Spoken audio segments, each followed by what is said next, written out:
All right, folks, this is Steve with Macro and Cheese. I'm always caught off guard when I find out that people that I read were already following our podcast, Macro and Cheese. And this podcast, for those out there who aren't familiar with us or have just started recently listening to us, we've been around for 7 years. We're approaching the 370th episode here of weekly podcasts. It's pretty amazing. I mean, you think about 52 weeks in a year, almost 7 years, and we are still going strong. It's a volunteer-led organization doing what we consider to be important work. We hope you find it important too. So with that, my guest today is an expat. He lives in China, and he wrote a paper some time ago during the pandemic that caught our attention a while ago, but because of naming convention on Twitter or X, we couldn't really identify because it was written in Chinese letters. And we, unfortunately, as much as we try to be international, we're not quite there yet. We don't know how to read Chinese. So we didn't know that this guy who we're going to bring on here actually was already following us, and I had been talking to him behind the scenes and didn't even know I was talking to him. So this is amazing. This is one of those perfect storm, awesome moments where our need and our desire backed up to his wheelhouse for something he wrote some time ago. And so with all that fun introduction, I'm going to introduce my guest. It's Dr. Anthony William Donald Anastasi. He is an economist and lecturer specializing in development economics and international political economy. He teaches at the Sino-British College, University of Shanghai for Science and Technology and holds a PhD from East China Normal University. His research examines how state, business relations, industrial policy, monetary sovereignty, and income distribution shape economic growth, trade patterns, and political power, with a particular focus on China and East Asia. Now, one of the most important things that come from this, though, is that he wrote a paper, and it was, I assume, part of his master's thesis before he had gotten his PhD, called Marxism and MMT, How Modern Monetary Theory Can Enrich the Debate Amongst Marxists. And as you all know, our goal here of late, in particular over the last several years, has been to bring class awareness, class analysis, and perspective to the MMT lens. Now, they are not the same lens, by the way. We know that. We don't require a lecture backwards. We understand. MMT is a politically neutral, ideological free zone, so to speak, even though we believe institutions are not ideologically free. But that said, MMT is, in fact, ideological minus the ideology. And the two feel like oil and water frequently. When we talk to people, the opportunity to bring Marxists into an understanding of modern monetary theory has been challenging, to say the least. And on that, we've had a difficult time bringing some MMTers into a class awareness where they've somehow or another managed to make stockbrokers and Wall Street just normal people, just like all of us, instead of realizing the parasitical nature of finance capitalism. So without further ado, let me bring on my guests. Anthony, welcome to the show, sir. Thanks, Steve. Glad to be here. Absolutely. See, your paper was really fascinating. I had read it years ago because you had sent it to me years ago, but I didn't realize, and I should have, because at the very top of the paper, after the title, it gives your actual name. I feel so bad about that, but I'm so happy. It was such a neat little way of bumping into each other, so to speak, again. It's like reintroducing again. But this has been a few minutes since you wrote this paper, but, obviously this is an important subject. So let's go ahead and just jump right in. I mean, we talked a little offline. What was your motivation for writing it? And then we'll dive into the meat and potatoes. Yeah, sure. It was actually for a class during my PhD program. It was actually a Marxist class. And I forget which one I read first, but I read a few kind of Marxist critiques on MMT. And it just didn't seem they were really arguing against it. I think they just had some sort of misunderstanding. And what you just said, MMT is not an ideology. It's more an explanation on how modern money works in a fiat currency system. And then, Marxism is something that explains social relations and how production influences all of that. And the two of them could be compatible if you look at it the right way. But then again, MMT can be compatible with any sort of ideology. And so it just pretty much born out of some Marxist critiques on MMT I read, and I didn't think it was quite right. With that in mind, obviously, I've read a lot of those critiques too. One of them was a gentleman named Doug Henwood, and he and Randy Ray, years and years ago, in New Economic Perspectives, et cetera, had gone rounds. But Doug Henwood has taken several shots at MMT over the years, but a lot of them. James Medway has taken shots over it. Grace Blakely has recently taken shots at it. There is a host of folks out there that don't fully understand what it is, but have determined contempt prior to investigation that MMT simply isn't relevant to the political sphere, or it isn't relevant to our understanding, or it's not compelling to bring up politically, because what are you going to do? Retrain 352 million Americans to suddenly think differently? It's like, well, you want different outcomes, you got to have different inputs, right? You got to have different framing. Yeah. And so, yeah, sorry, folks. Sorry, Marxists, my friends, my comrades, my fellow travelers. We do have to think of it a little differently. And I just want to throw this out there for folks that think that this is somehow or another capitalist apologia. If you were a person that decided you really wanted to learn about Marxist thinking and theory and so forth, and you decided to stumble upon something like State and Revolution with Vladimir Lenin, you'd realize, and you could go back to Marx too, by the way, in case that wasn't relatively available. You can go to Engels, you can go to all of them and realize that at the end of the day, there are these transitional phases. Okay. There are these things about capitalism that just aren't going to go away. The state isn't going to just suddenly wither away out of nowhere. It's over the long haul, right? And Lenin goes into great pains to explain that you're not going to have equality right away. You're not going to have all these things right away. You're not going to have a lot of these things until you have the armed dictatorship of the proletariat. Okay. And so that isn't here. So obviously we're in a different phase. I don't want to LARP.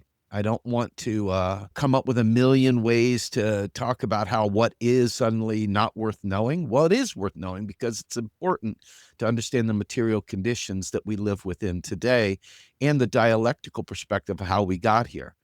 So with that, I was really, really thrilled that you took this paper on, because obviously these guys, their cup is full and it's running over. They're not looking for new information to put into it, unfortunately. And I think that tipping the cup over a little bit to let some out so they can put some new in, I think is key to moving forward. What are your thoughts on the critiques of MMT from Marxist thinking? I mean, so far, what were your experiences with that? Yeah. So I think first, there definitely are some Marxists. I mean, there's so many different titles for all these like different subsects of leftists and Marxists, and kind of turns me off from labels. But Marx wrote about commodity money, right? Yes. He wrote about gold money, and that needs to be understood in the context of when he wrote it, and not just have like a dogmatic view that this is the word of God and everything he wrote then holds true for hundreds of years afterwards. But for that paper, I kind of gathered three big reoccurring critiques. The first one was that the state can print money, but it has no say in the value of that money. Second was that, well, MMT has no theory of value. And three, that MMT would just act as a backstop to capitalism. And so that first one, I don't think it's quite strong. I go through in the paper, but obviously, one thing about the MMT lens, it's, well, in a monetary sovereign state, it's not so much about the actual dollar deficit or the amount of debt. It's the productive capacity. It's the actual resources within that economy. It's what you can actually buy with that money. And I mean, the state could, if responsible, if they act responsibly, can protect the value of that money, or at least protect the purchasing power of the currency that they issue, which I think is pretty obvious. And so that's why that first critique doesn't really land that much. The second one says MMT has no theory of value, which could be true. Well, I think I remember a few years ago, Warren Moser, I don't know if he ever finished it, but he said he was coming up with an MMT theory of value where the state sets a level for certain things because of it is the biggest spender within the economy. But Yes. Randy Ray actually did that, just so you know. oh, Randy Ray. I know Warren has talked about it as well, but I know we had Randy on talking about MMT's theory of value, and he agreed with that assessment that MMT had not really taken a theory of value. They just had not articulated it very effectively. It doesn't mean that they didn't have a theory of value, and he went about putting that out there. So you're spot on. Keep going. I'm sorry about that. yeah, no worries. Yeah, but this paper, I mean, I think I wrote it in like early 2020. I remember hearing about, well, at least Mosler when he talked about it. I don't believe I came across Randy Ray's answer to this yet. But yeah, I mean, it doesn't really have a theory of value. Like part in the paper, how I kind of deal with this critique is like, sure, maybe it really doesn't. But at the same time, it can't say if there's idle production or idle resources within the economy that could be used for production, but it's not.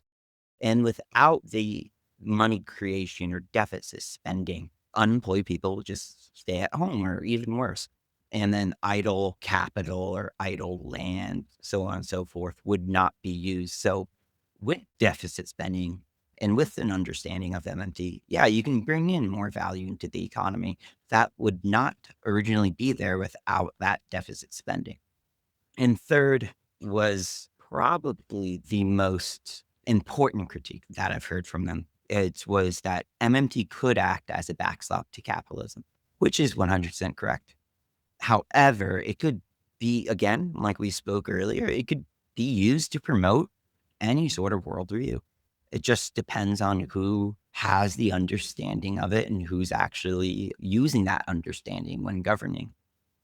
It's interesting because one of the things about modern monetary theory's theory of value stems from the fact that the dollar is a tax credit, right? And that's a famous Moslerism, Yeah. is that the currency is a tax credit. And we talk about MMT being tax-driven money, and that by the state's ability to set taxes, it in effect sets the nominal value, if you will, through the role of the tax and social convention, et cetera. But when the state itself chooses to pay more money for labor, like hypothetically, I'm a business and I submit an RFP to the government or a response to an RFP to the government, and I give them a rate card saying, okay, so you've been used to paying programmers $100 an hour, we're seeking $120 an hour. And if the federal government, being that first bit of money out the door before the banks even sniff it, it's going direct spending into the economy, that the government has by default become the price setter. Whatever prices it chooses to pay for fuel, whatever prices it chooses to pay for these things sets the base case, if you will, and goes from there. So I think that there's something to be said for that. But I also believe that Marxists, and I understand, like Marxism is really dictating, if you will, who owns the means of production. It doesn't necessarily understand all the financial elements to this. I think Lenin and the rest of the gang did their best to break out what international finance capitalism looked like, and imperialism, the highest stage of capitalism, et cetera. It reads almost like a modern day newspaper when you look at what's happening to the global South geopolitically.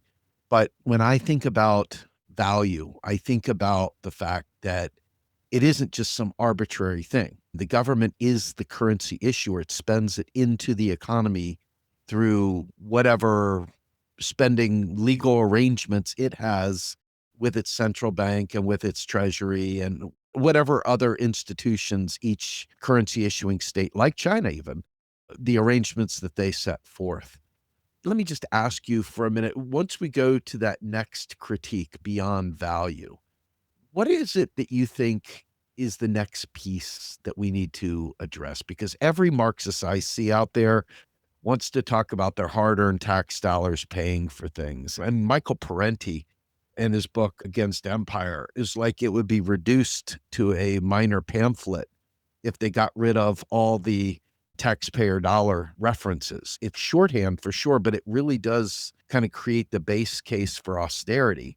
What are your thoughts with the Marxist critique of taxes and funding and so forth? Did you run into that as well? Not quite for this paper, but if you think about it, that sort of tradition, I don't want to say the traditional, but like the myth we've been told, at least since I was born, during my life, we've always been on a fiat currency system that, our taxes fund the government's spending. And so it gives taxpayers ownership of what the state's actually doing. And so I do think it's an easier sell. It's easier to believe in than if you flip it around and say, yeah, well, actually, there is no taxpayer money. Why? Because when you send taxes to the Treasury Department, they destroy it. It's not a nice fairy tale. It kind of feels a little bit more alienated. Well, of course, at the state level or at the local level, yeah, no. The local state governments, no, their taxes actually fund their spending, but not for the currency issuer. The currency issuer, of course, creates its own currency and it has to spend that before it can even tax it. I mean, you can't tax something that doesn't exist. You can't borrow something that doesn't exist. It has to be, brought into the world before the government can even take it away. So I do think it's kind of like a nice story because it makes you feel like you have a little bit more ownership over what's going on. However, that's not quite how government finance works in today's world.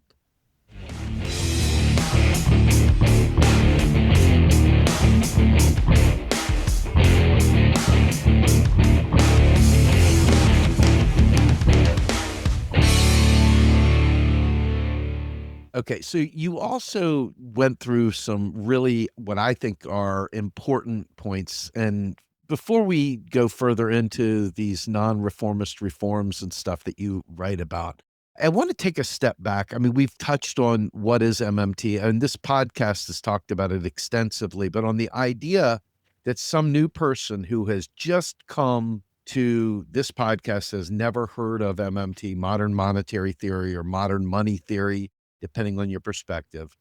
Can you just quickly give a overview of what you feel or came to believe MMT means? Yeah, sure. In the 1970s, the world fundamentally changed once Nixon first temporarily pulled us off the gold standard, then permanently did. And because of that, fiat currency was born out of that. And it's just so happens that nothing is backing that. There's no longer gold, no longer silver or anything like that. It's literally just digits in a computer or paper in metal coins. And because of that, the government has essentially no real financial constraint anymore because they are the currency issuer and they can never run out of that. It's like you can never run out of your own signature, so on and so forth. The government can never run out of its own currency. And so there's a few kind of, I guess, caveats that no, not every state has this ability to create as much money as they deem necessary. The first one is that the state that prints its own currency must actually only issue debt in that currency. And it does complicate things if we're looking, say, to the global south and other countries outside of the West, if certain private actors have such a large amount of foreign denominated debt, because then that does complicate some things. But however, if the state issues its own currency, issues bonds or debt in that own currency, and a crucial thing that I think it's missed a little bit when speaking of MMT is how sophisticated are certain very critical industries in the domestic economy, such as energy or agriculture. Things that, say, if there's ever a dive in the FX market, like the currency on the FX market loses value, will that make it impossible for them to feed their own country? Will that make it impossible for them to import the energy they need? And so those are some caveats. The best back and forth I saw making this next point I'm going to make is between Alan Greenspan and Paul Ryan back when he was a congressman. And he was, asking about, Social Security, like, we're going to go bankrupt. It's insolvent. And then Greenspan says, no, there's nothing stopping us from just printing as much currency as we deem fit. The problem is, what can you buy with that? Will there be enough resources in the economy once we become a much more elderly society? Will we still retain enough productive capacity to where our retirees, when they get their social security checks, can they actually go purchase things in the economy? And so that's the real constraint. It's the actual resources. It's the factors of production within the economy. And yeah, so simply put, inflation, right? In a certain way, it's supply and demand. Like, you can push demand up, but you have to make sure you have the productive capacity to meet that demand. If not, deficit spending or printing more currency will just make prices go up if you can't usher in the goods and services that demand is trying to purchase. So when we talk about supply and demand here, right? The thing I think people fail to realize that makes MMT so powerful is that the government, if it were actually serving we the people and was actually a democracy in the way that we probably grew up as children believing we lived in a democracy that just doesn't manifest that same way. I think of us more as subjects than actual citizens anymore. But within that space, the idea that the government sees a need, fills a need. In other words, during the pandemic, when there were supply chain shortages that would create an issue with that actual supply and the demand side of that, right? Mm. The government can mobilize real resources by submitting an RFP, a request for proposal, folks, out to the world and say, hey, we need, I don't know, 25,000 phlebotomists at all these different hospitals, or we need 15 engineers to do XYZ, or we need bridges built, or we need whatever. The government creates that money by fiat through the legal process.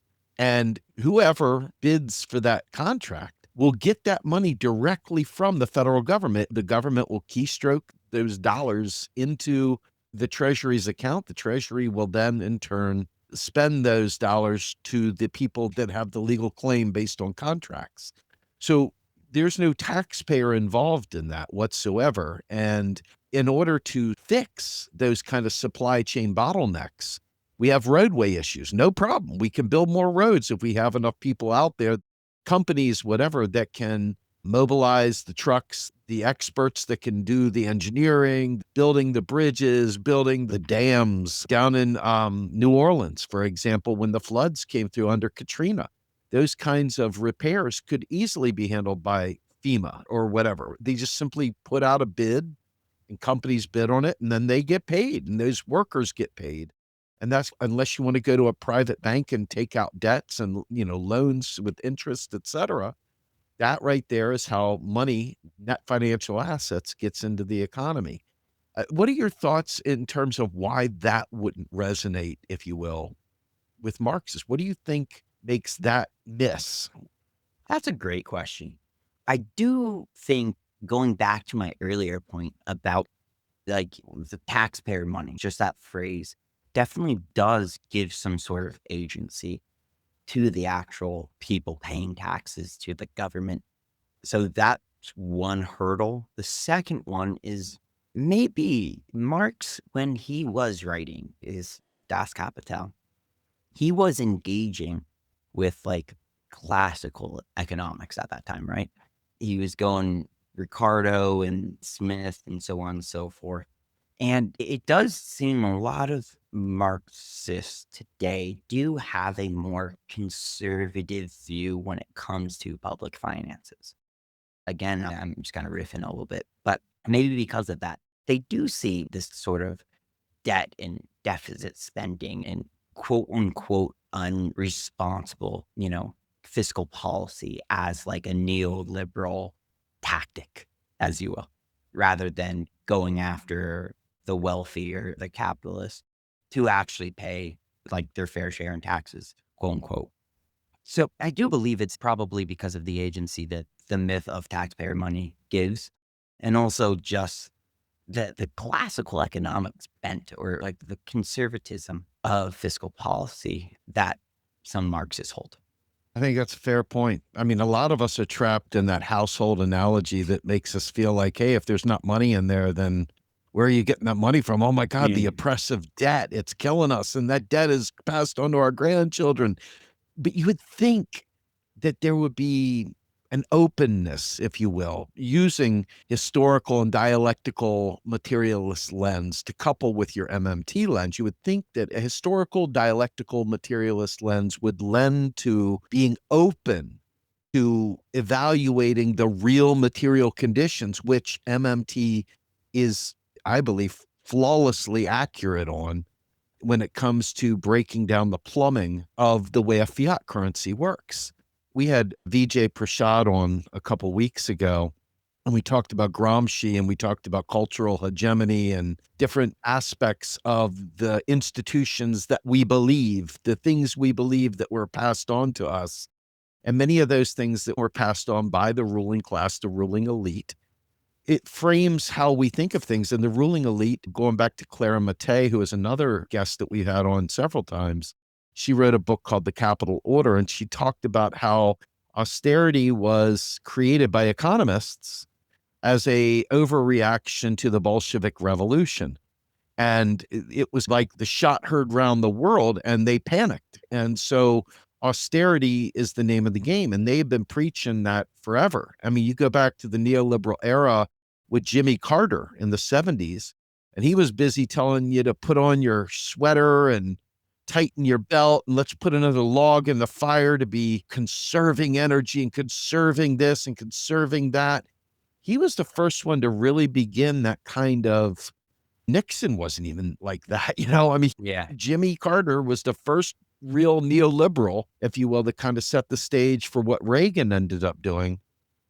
From a standpoint of understanding where we are today, I feel like that neoliberal push served as a hegemonic message bulletin, I guess, to all. And the Marxists have interpreted that through their own lens.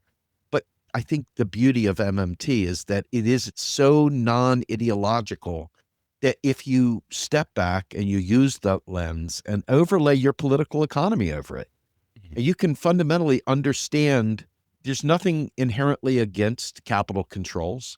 There's nothing inherently against 95% tax rate, nominal tax rate, whatever. I mean, there's nothing that would prevent that short of political will and power. Let's be fair, power, agency that you use to talk about taxpayer dollar. I'd like to point that momentarily toward the idea of the quote unquote voter.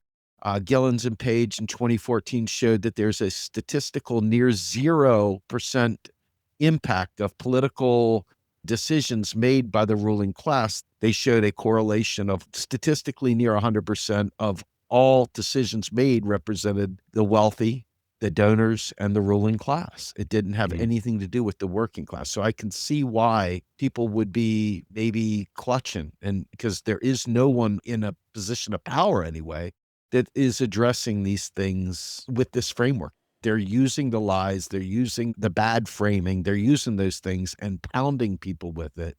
My guess is that that's sort of where it comes from in my mind. Mm. Your thoughts, and then we'll move on to the job guarantee.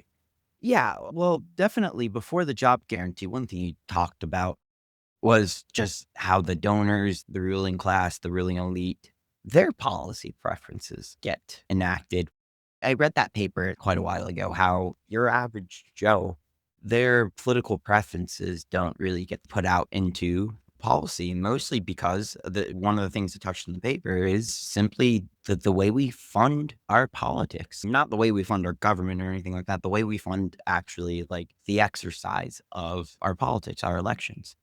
And you have all this incredible, like, I feel like we're the only country that has elections that run for 2 years.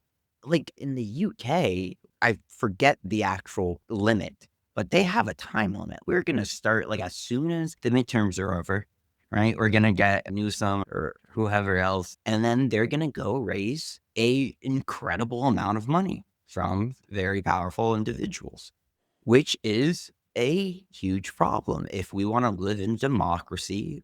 it should be one person, one vote, right? It shouldn't just be whoever has the most money to donate to someone gets the most say. And then, of course, the job guarantee. But one thing I guess I haven't really heard that many MMTers kind of push for. I mean, the job guarantee is like the natural conclusion or the logical conclusion. If you pull the cord to the wall, Yes. the MMT point of view, yeah, of course, job guarantee. But, publicly funded elections. I believe that's how we can actually get back to one person, one.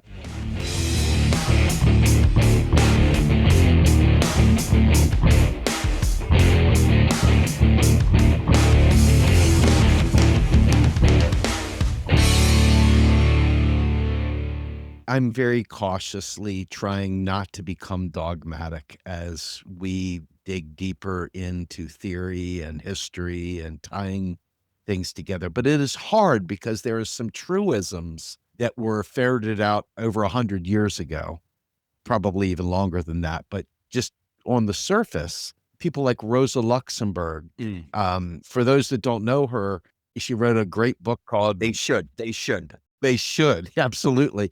There's a Rosa Luxemburg Foundation. There's all kinds of, but she was one of the core voices during the early 1900s and so forth. And she wrote this one quote that I want to throw at you before we move on, because you brought up the publicly funded elections and how they're funded and so forth. And this to me sticks out because this is, in my opinion, so easily observable, materially observable. What she says is the character of a bourgeois government isn't determined by the personal character of its members, but by its organic function in bourgeois society. With the entry of a socialist into government and class domination continuing to exist, the bourgeois government doesn't transform itself into a socialist government, but a socialist transforms himself into a bourgeois minister. And I think that's key, that when we look at these people that they come in, I think AOC talked about bringing the ruckus. And 5 minutes later, she was busy calling Pelosi Mama Bear. And so for people like myself, that didn't work. That wasn't the type of thing that's going to work for me. That was the type of thing that made you feel like, okay, somebody warned me about you. Her name's Rosa Luxemburg, and she told me you were coming. I've been waiting here for a long time, AOC, and there you are.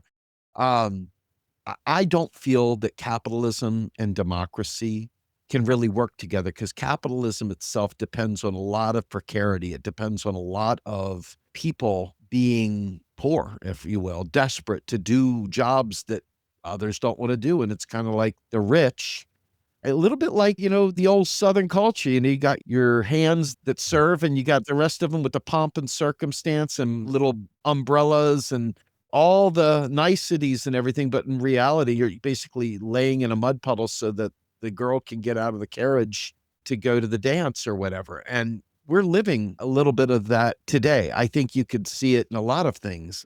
What are your thoughts in terms of MMT as a political tool for bringing about equality, if you will? Sure. Rosa Luxemburg, a very towering figure in the German Social Democratic Party. She did, I guess, a friendly critique of Lenin, push back on this whole, if you will, like Lenin's revolution. It was a small group of people, right? A small group of elites that went and took over the state eventually, and then tried to do a top-down change of society through there, with some changes along the way. Like Lenin, during his time, he decided they need to promote some sort of state capitalism, or I forget the exact term he called it. And then he had Rosa Luxemburg on the other side saying that, no, actually, one of the most important things is the learning of the working class. It's the experiences of the working class. And without that experience, and she even said without that failure, through politics, through trying to get into government, or when you're in government trying to pass policy, seeing how policy works, there will be no class consciousness without that experience of the working class, involvement within politics. And then her work, the Reform or Revolution, she laid out the case for non-reformist reforms, that these reforms are not there to necessarily protect the current social order, the current social architecture that had these classes, and there's people permanently in the bottom, people firmly at the top. But it was these reforms are there within the current system to awaken what can be powerful, what can be achieved to the working class. That's my view on it. No, that's great. It brings us back to that concept of non-reformist reforms. And I think that we should start with the job guarantee, as we said. I mean, this to me is core MMT, even though it seems like a policy proposal. It's really more of we created a system where we're going to put a tax on you as the instigator of commerce, the instigator, if you will, of an economy. The tax is what drives the economy. But we're not going to tell you got to pay a tax if we're not going to provide you with a way of fulfilling that tax. And that tax credit, if you will, which is another Warren Mosler statement, is remedied through a federal job guarantee because businesses, and I'll let you talk to this here in a minute, businesses are in the business of making money in a capitalist society. They're not in the business of employing everybody. And if they need people, great. If they don't, they'll work you to the bone until government tightens regulations to, give labor a chance at breathing and not being a slave, if you will. And so the opportunity there for people to fall out of the system, to become involuntarily unemployed, and to quote unquote become parasites on the system, as so many say, both left and right in the United States. This kind of punching down mindedness of people that are in that upper middle class, and even some of the people at the bottom who are just embarrassed future millionaires kind of people, this brutal assault on the poor. And I think that the job guarantee is the perfect loop to close by ensuring that everybody that wants a job can have a job at a living wage with benefits that would be paid for from the currency issuing federal government in the US and would be ultimately administered locally so that the community itself can determine what it values and then apply those. I mean, there's many different forms of the job guarantee. You have Jefes of Jefes down in South America, and you also had other trials. I think there was some in India, but ultimately the job guarantee is based on the way that people like Michael Koleski and Bill Mitchell, who would consider himself to be a student of Koleski and Marx as well. There's a million ways of designing a job guarantee. Bill Mitchell famously said that, hey, if you got a surfer, we can pay him to be a surfer and we can just ask him to pick up water samples while he's in the water. Or a guitar player, we can ask him while he's playing his guitar to maybe teach local classes for kids how to play guitar. Just a million ways to look at what a job guarantee could be. It's not competing with private sector for-profit stuff. It's really filling those voids and setting a base case, the actual de facto minimum wage, by creating a wage floor through that job guarantee wage. Your thoughts? Yeah, definitely. Also, essentially, a job guarantee would set up like a two-tier labor market. I mean, you can find employment in the private economy, or if you cannot for some reason, then you're guaranteed a job. And of course, like what you just said, it would set a floor or pretty much do away with the minimum wage, right? It would set a floor for wages, but not only just wages. It would set a floor for your working conditions. It would set a floor for your benefits you get for your job. It could even set a floor for the dignity of work, essentially. And yeah, I mean, first of all, it needs to be quote unquote funded by the level of government that actually does issue the currency. So, in the US, that would have to be the federal government. But how is it administered? Could be locally. So the local communities could figure out, okay, what do we need? Some maybe it goes to the county government or so on and so forth. Or maybe there's a new council that's set up specifically to take stock of things that could be done to improve the local communities and then have people employed. Or it could be not necessarily a jobs guarantee, right? But part of the New Deal was certain national priorities. Um, we have hired a bunch of people to go do that. I mean, right now, What's going on in the US? Well, we have very poor infrastructure. Very. I don't think I'm going to find anyone who's going to disagree with me on that one. Another one that seems like even a bipartisan consensus, even, centrists, so on and so forth, agrees that maybe the US should reindustrialize.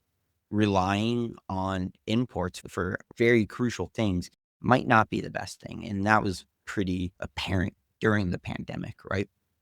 With these national priorities, right? Okay, if you can't get a job in the private sector for whatever reason, maybe it's, we're in a recession or so on and so forth. Well, you sign up, you get a job with the government, either at the local level or it could be something at the national level with doing the national priorities. And then you go work. And then when the economy starts picking back up, you can leave that job to go get employment in the private economy, or you could stay with that job if you like it so much. But I do think if there's ever is a jobs guarantee program, the work should be meaningful, right? It should actually do something to make the country, make the community a better place to live in. But most importantly is to not have unemployment, right? Because a year unemployed, 2 years unemployed, that will fundamentally transform for the worse your life earnings trajectory. Not even with like earnings or wages, but your relationships, your marriage, your relationship to alcohol, to drugs, to even crime, right? That's why I really don't like the UBI crowd. Well, it's not like I don't like them, right?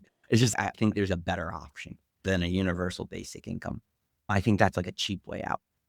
People find their identities are tied up with work, with what they do, is what they do for other people, what they do for their community. And I think a jobs guarantee would make a healthier economy, but would make a healthier society with healthier individuals. I want to touch on that UBI for a moment. The sensibilities of the UBI crowd, guys like Steve Keen even rep UBI, and I don't agree with that, okay, at all.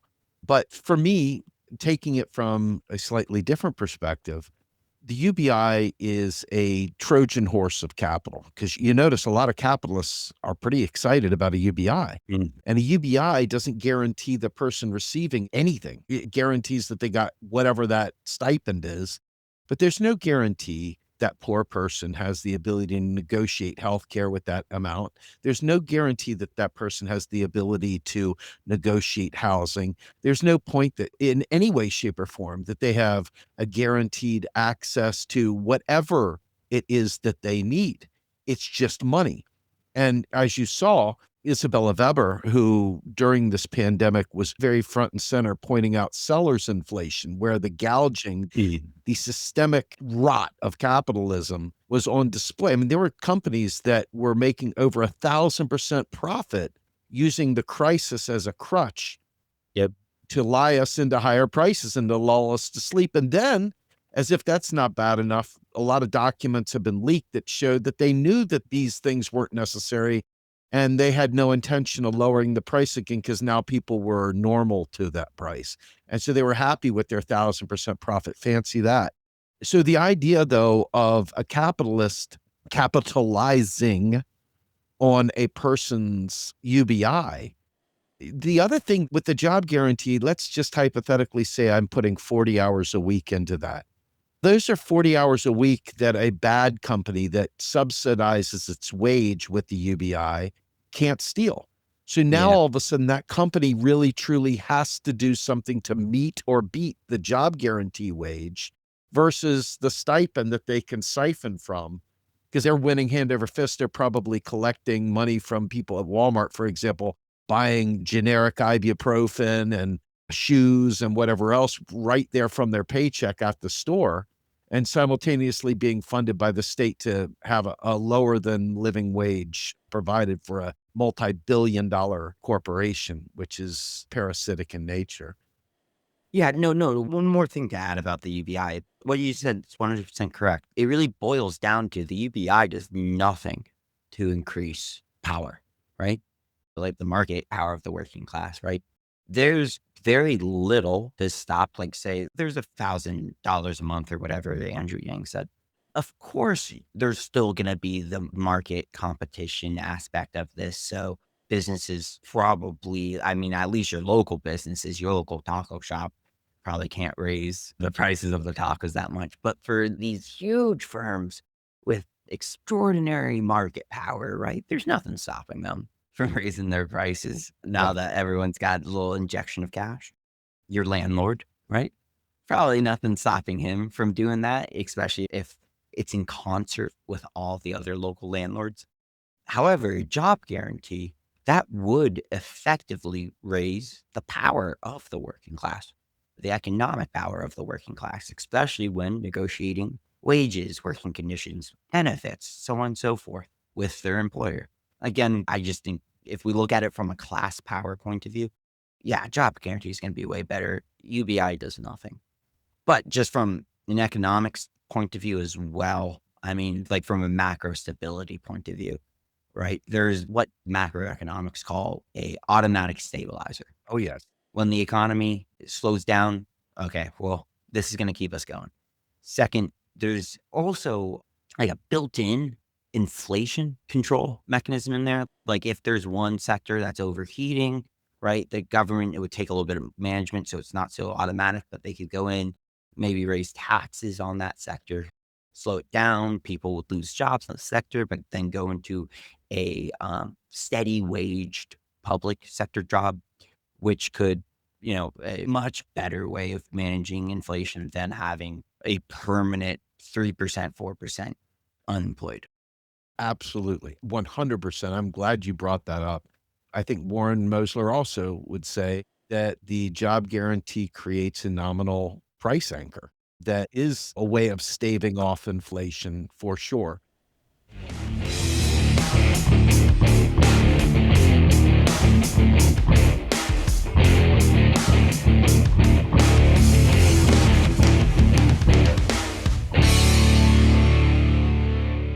But, one of the things that I think about the inflation story that gets not only Marxists, but libertarians and every other school of thought worried is this concept that inflating the money supply is the source of inflation, when in reality, we see that's not the case.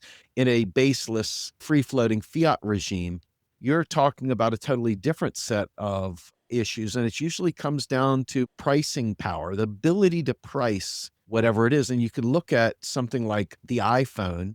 You can look at a lot of these gadgets that are $2,000 for a phone and stuff like that. It's just preposterous. But they've got a monopoly on the iPhone. You can't make the iPhone. They have proprietary everything. But you can also look at that through fuel pricing, with folks that own the means of let's be fair, the refined oil, the refined petroleum products. There is an awful lot there where the game's played to eliminate new entrants that would maybe bring down prices, because after all, competition brings down prices, right? But all this stuff is literally turned to monopolies, monopoly capitalism, global corporations that have no loyalty whatsoever to a nation or anything. They have a loyalty to themselves. And their goal is not to provide the best fuel to the people at the best price. Their goal is to maximize profit. And I'm just an MBA. I'm nobody. And they taught us that, at least in schools, that corporations are amoral. They have a profit directive and they are to maximize profit and maximize shareholder value. So if that is the driver of everything, employment isn't going to be on the page. Neither is sustaining the environment, on and on and on. There's a corporation left to run its own rules is a corporation that is going to deplete the planet of needed resources and really put a lot of people out of work. Mm. Let's go to the final phase here. Obviously, you are somebody that lives in China, have lived in China for some time. And two things, we just recently talked to Emma Holton, who talked about care work and so forth. And those are things, going back to the job guarantee conversation, that I think are really important to consider. But you living in China, you get to see it a little bit differently. China has its own sovereign currency that they operate in their own unique fashion by some currency controls, manipulation, and capital controls things like that. We had Jan Ling come on and discuss those in great detail. But as someone living there, somebody that is experiencing China, which is socialism with Chinese characteristics, as they say, what has been your experience? Because obviously they're using, whether or not they would ever say, we're using MMT. I mean, they're not quote unquote MMTers, but they understand the power of the state, which is, I think, an entry point into MMT is understanding state theory of money, which you bring up in your paper with Friedrich Knapp, et cetera.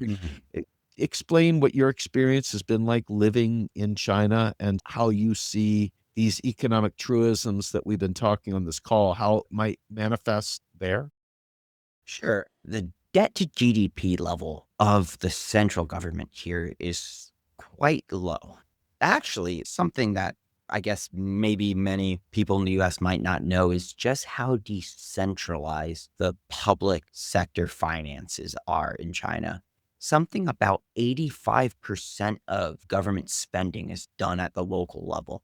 The central government, they're really, like, through their spending, they're really only responsible for national defense, diplomats, so on and so forth. The rest is carried out by the local level. And in the past, like 20, 30 years, there has been the highest buildup of debt, like probably within history in China. If you take up all debt, it's over 300% of GDP. There are debates of MMT within China. Some people here believe, okay, this excessive deficit spending is something like the decadent West does, not us. We need to keep it together. And then there's the people on the inside that kind of see how the sausage is being made. And we're like, actually, no, all of our debt, well, not all of it, but close to 90% of Chinese debt is denominated in RMB. They have closed capital account. The banks are all state run. They can sustain whatever sort of debt burden they want, just as long as the central government has the will to carry it out. MMT, it's still kind of fringed, but it has made it into the domestic debates. Like, where is he? The chief economist at the Bank of China, Shu Gao. I think it's like the fourth largest bank here. So it's one of the big four. Like, there's four big commercial banks here, all state run though, but without actually using the term MMT. He went after Ray Dalio. Yes. How he's been writing those just god awful books recently. Like, I got this 500-year cycle, blah, blah, blah, whatever. And so this chief economist at the Bank of China, Shu Gao, he has this amazing piece. I think he published it like a month or two ago, just taking it apart. And he goes and says, well, Dalio treats sovereign debt like a household. No, that's not actually how it works here for any sort of sovereign government that issues their own currency, so on and so forth. And not within that piece, but in other pieces, he has been saying, because, ever since COVID, and they on purpose took out the property market, which should have been done. Its property values got way out of hand, and the sheer size or the makeup of the economy that the property sector had was just too large. And so they took it out, but it has resulted in a few year-long slowdown. And the big trouble is domestic demand. Consumption's very weak in China. It's, if not the lowest in the world, one of the lowest consumption shares of GDP. And so Shu Gao says, well, look, we might have a lot of debt, but we can just create the cash, give it to the people and have them spend. We have deflation right now. There's nothing stopping us from doing this. We produce way more than we consume.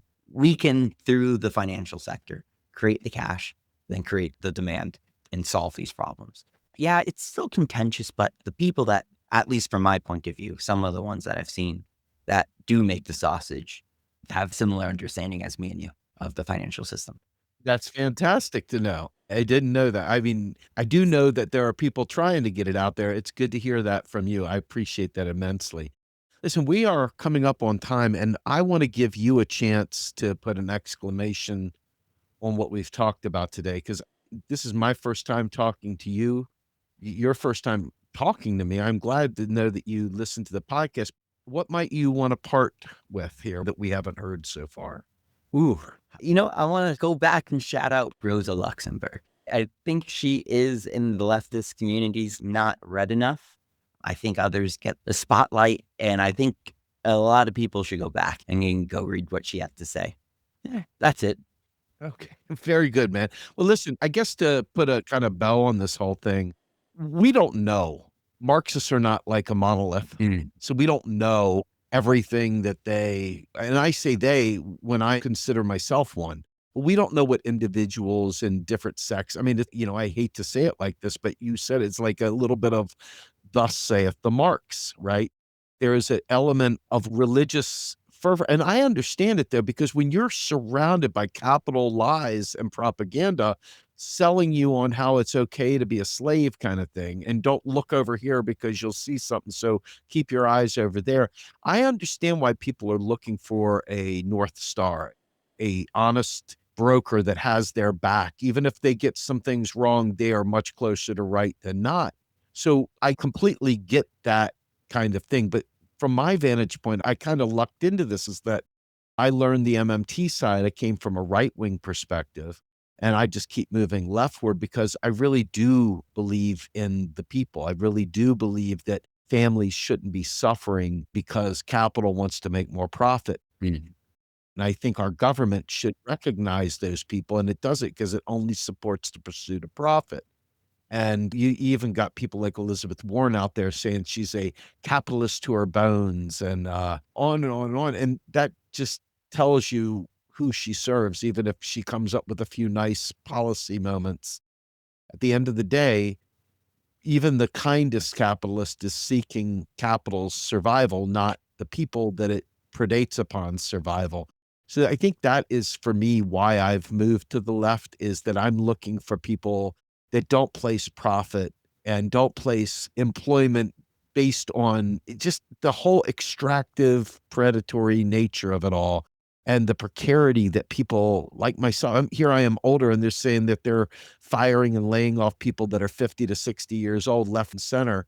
That's the new rage. My God, what do I do? I mean, weren't we supposed to be promised a better life as we get older? Well, no, because capital has allowed contractors to become the norm where they have no time off, no paid time off, no benefits, et cetera, and can be cast aside the minute that conditions say, let's cast them aside. So for me, I think that there's a good reason why Marxists are skeptical. I think there's a good reason why Marxists should open their eyes and open their ears and open their minds to this, because I believe that the combination of class and modern monetary theory will open doors that were otherwise closed. And that's kind of where I'm at. So I appreciate you coming on here with me, Anthony. Where can we find more of your work? I know you've got some other writings out there. Yeah, you can follow me on Twitter or X at _AWDA_. I usually post my writings there. I do sometimes write for the popular press, some op-eds, mostly in the South China Morning Post. You can find my page there as well. Very good. All right. Without further ado, let me bid you adieu. And I want to thank my guest, Anthony Anastasi, for joining me today. And for those of you looking for him, he's Dr. Anthony William Donald Anastasi. And I appreciate your time, sir. Folks, we are Real Progressives. This podcast is part of Real Progressives, which is a 501c3 not-for-profit in the United States. We live and die on your contributions. If you find value in the podcasts we produce, you find value in the other things that we do, from book clubs to going out in the world and covering topics that maybe others aren't covering, or covering it from a unique perspective, we could certainly use your donations. You can find us at realprogressives.org, and there is a drop-down menu for donate. You can go to our Substack, which is substack.com/realprogressives. You can also go to our Patreon, patreon.com/realprogressives, and become a monthly donor as well. This is January 2nd, my father's heavenly birthday. Dad, miss you. On behalf of my guests, Anthony Anastasi, myself, Steve Grumbine, the podcast Macro and Cheese, we are out of here.